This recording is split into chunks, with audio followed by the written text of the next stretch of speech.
So ride with your psoas. Everyone here rides with their psoas. You have to. It's part of your body. Okay?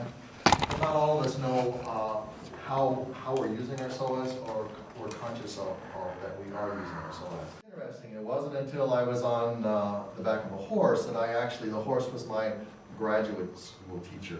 The horse actually taught me how to use my body correctly. What happened was that we went into the trot, and for whatever reason, my back was always concave. This was born this way. People say, oh, your lower back, I get back pain, it's too loose, whatever. And I went like this, all right? From here to here, and I felt a scooping feeling inside, and I knew from the body work, I knew I was using my psoas, and all of a sudden, and my hips weren't locked. All of a sudden, I started moving like this. Oh, this is why people ride horses. This is kind of fun. Not like this. Here, I thought, oh, it can't be that simple. It can't be that small. It was just inside, and I felt a little scooping feeling. And all of a sudden, I had one of these aha moments. I realized what my martial art teachers had been saying, what my Zen therapy teacher had been talking about, what my Zen teacher was saying. In the martial arts, they say set the hara. The hara is the middle area here, the tanten.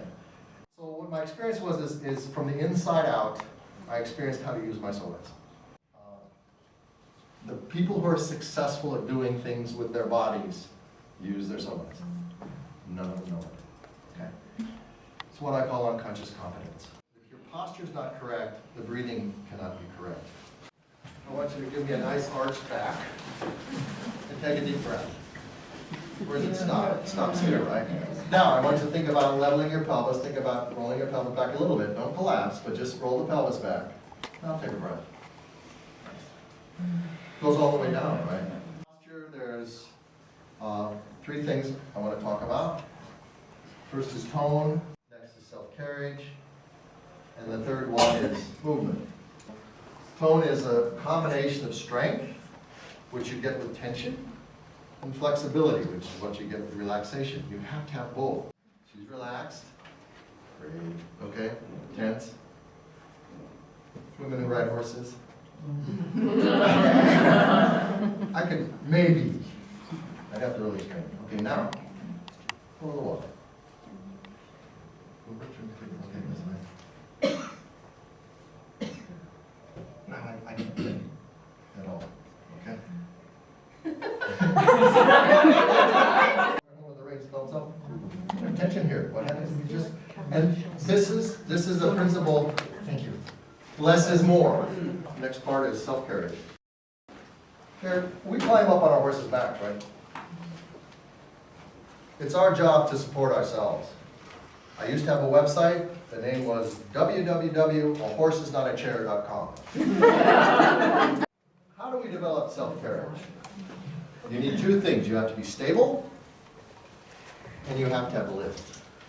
They're the primary muscles you use to stabilize your body. It creates stability, and the reason that is that they're the only muscles that directly link the spine to the legs. I call them the missing link. These are the only muscles that link the two girdles, that link the upper girdle and the lower girdle in the spine muscles. Okay? Riding like this, the horse is moving. Like, whoa, I have no stability. I squeezed, created tension, and popped myself up. But when I went like this, everything became toned, and I told Gina, I said, I can grip the horse. She said, don't grip the horse. But I could feel the horse for the first time. Here's what you hear. Sit deep in the saddle. The Western version, sit on your pants pockets. Glide from your center. Have a Sally Swift. Find your balance point. All right?